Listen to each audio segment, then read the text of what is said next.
prepared yet. You need to try and pick off the units as... Look at the shields on the Mark themselves. Oh my god, the drone's gonna take this!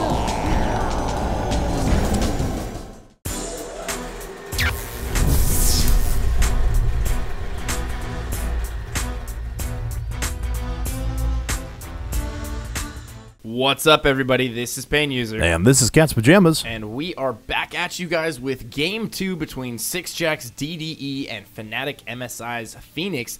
DDE spawning as our Blue Terran at the 12 o'clock position. And down south at the 6 o'clock, we have Fenix. Fenix playing a very, very impressive Game 1.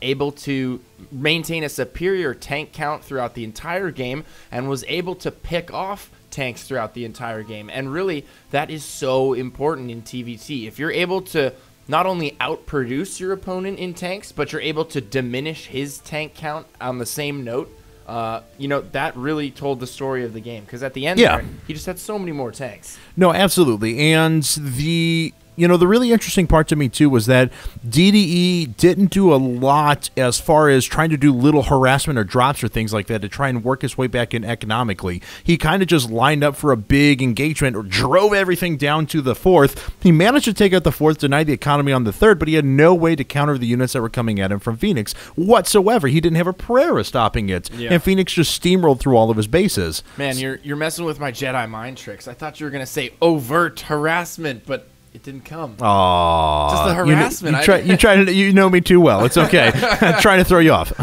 I wanted the overt harassment followed by subsequent drops. But it didn't come out. But anyway, Fenix now opening without gas. Both players opening. Oh, no, we do have a gas from DDE. Last game, both players opened with gas. They have very similar build orders. But, and we have a late gas coming out of Fenix here. I don't know that really signifies anything other than the fact that he just wanted, a little mineral boost early on. Probably trying to get that CC up just that much faster. Sure. Not too important to have your factory at an uber early timing in TVT unless you're trying to do some sort of Marine Hellion push or something like that. And this time, we are going to have DDE opening once again with a Reaper. He loves doing that Marine Reaper push in the early game.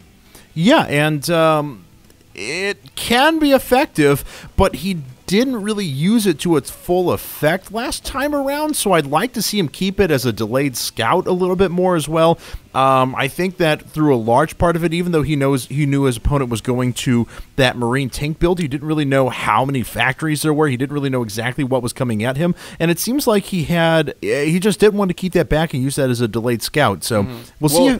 You know why? One reason I think is because I've seen DDE, and I've actually lost to DDE, just flat out with a 1 SCV, 1 Marine, 2 Reaper push that I've seen him do. Yeah. And if you add any kind of add-on onto your racks, if you try and throw a reactor onto your racks, that push comes right as your reactor is finishing on your barracks. So if you've only produced 1, maybe 2, even 3 Marines out of a normal racks, and you notice Fenix is not putting an add-on on his racks, he can actually come in, have the SCV tank the initial hits, the Marine can tank the rest of the hits, and the 2 Reapers will just slaughter whatever kind of Marine count you have, and then he can just pick off so many SCVs. He's not going to outright win the game, but it's a build that can allow him to pick off a ton of SCVs. It really works on some of the much larger maps, and we do have the resemblance of a push, and we do have the 2 Reaper push coming out of DDE right here. This is something he loves to do. I've seen him just outright win games with this before,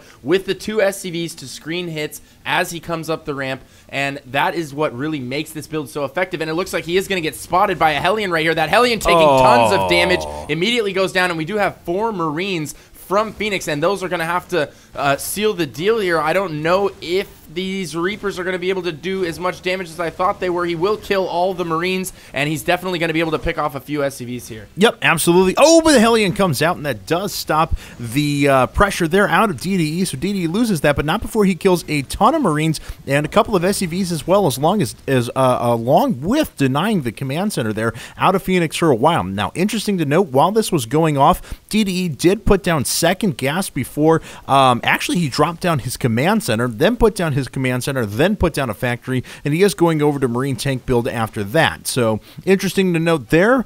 He One does other have thing that's very interesting to note is that Fenix built precisely 4 Marines before adding that reactor on his rack. So I can't help but think that he didn't know that Reaper pressure was coming, or that some kind of early pressure build was coming out of DDE, because usually you don't see that out of players. And Fenix trying to pressure a little bit here with Hellions, going to pull those out of there. There's nothing he's going to accomplish, but he will be able to maintain a presence in the middle of the map. And it looks like both players might be trying to get out a Banshee here. Fenix going to get his Banshee out quite a bit earlier. However, DDE does have Cloak on the way, and that will finish quite a while before Fenix's Banshee will even have Cloak. I don't even think Fenix is going to get Cloak. No, probably not. He's just going to poke in there and try and do a little bit of damage. Yeah, and Fenix really going for more Hellions as well, only now transitioning off of those and putting the tech lab down onto the factory. So I don't know what he hopes to accomplish with this. He's going to come up here. He's going to find an expansion, yes, but he's going to find a couple of tanks are ready for him, just the same as he saw before. So Fenix loses 2 Hellions,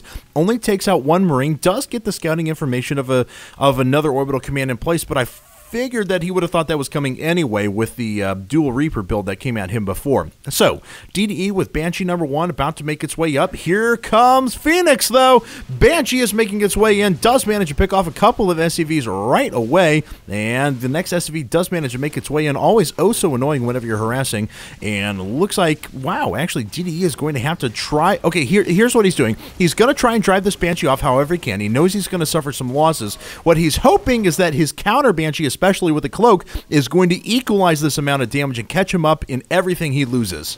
And wow, Fenix just absolutely making the best out of this Banshee, getting so much out of it. 2 hit points left on this Banshee, and he's really putting some mileage on it, but it might get... Oh! And that Hero single Marine blows up the Banshee, but we do have a cloaked Banshee. Well, a Banshee with cloaked, not currently cloaked. There we go. He does cloak that Banshee, but...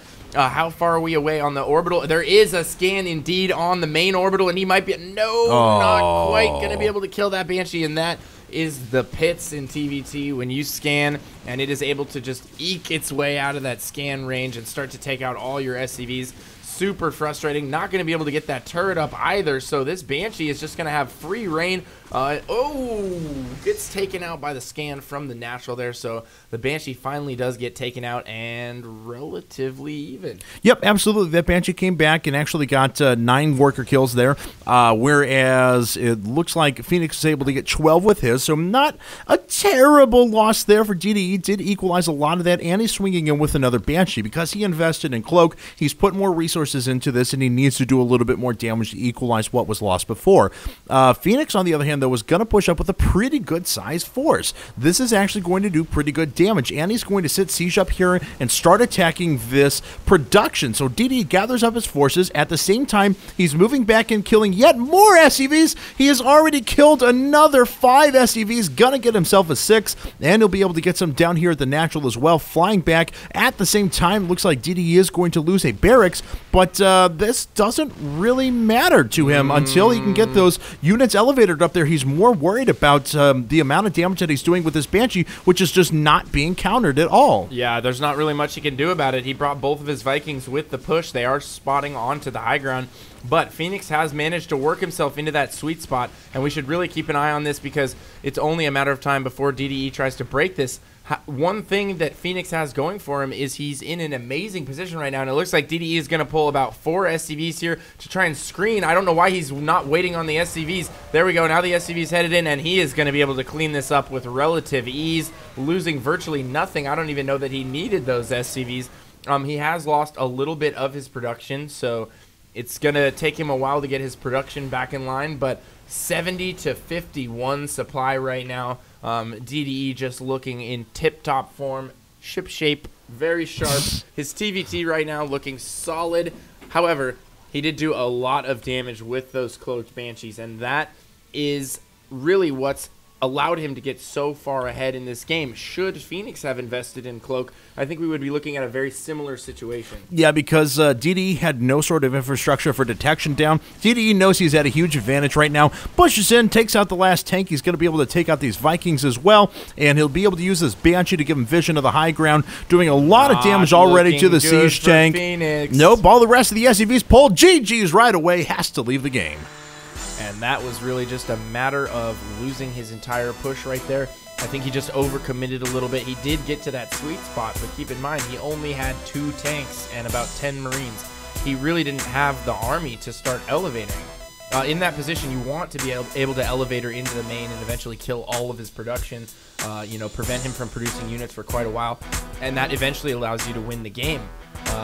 However, with 2 tanks and 10 Marines, and I don't even know if he had a medevac. He didn't have any medevacs. So, unable to elevator anything into the main, and just gave DDE so much time to produce units as those buildings were slowly being killed by the 2 siege tanks, and eventually just got completely overwhelmed and surrounded and lost all that supply worth of units for essentially nothing, only killing maybe 3 SCVs and a couple Marines. So certainly not a cost-effective trade there, and that was his lifeline. That was his only army, and he had just lost so many SCVs previous to that.